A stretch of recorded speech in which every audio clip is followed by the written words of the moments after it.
Сіз білесіз бе, ежелгі сақтардың оқтары аспанда жылап немесе ысқырып ұшатын болған.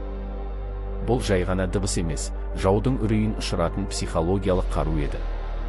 Неге гректер сақ мергендерін ешқашан мүлт кетпейтін періштелер деп атады? Және олардың оқ өтпейтін сауыттары қалай жасалды?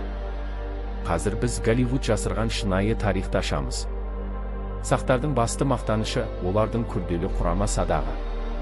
Ол ағаштан, сүйектен және сіңірден жасалып, арнайы желіммен қапталған. Мұндай садақ заманауи винтовка секілді өте қуатты болды.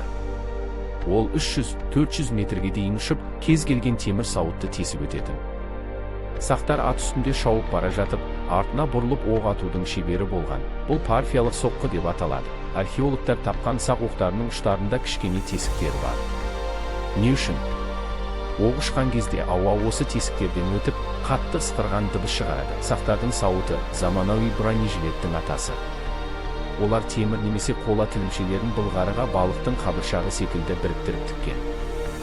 Артықшылығы: бұл сауыт өте жеңіл, адам еркін қозғала алады, бірақ қылышта, найзада оны оңайлықпен кесе алмайтын. Тіпті аттардың өзіне осындай сауыт кигізген сақтар тек көшпенді емес, олар өз заманының ең озық инженерлері мен стратегтері болды. Олардың технологиясы болмаса, мүмкін қазіргі соғыс өнері мүлдем басқаша болар ма еді? Сіздің ойыңызша, сақтардың қай қаруы ең мықты? Садақ па, әлде ақинақ па? Пікірге жазыңыз. Осындай қызықты тарихты өткізіп алмас үшін арнаға жазылып, лайк басуды ұмытпаңыз.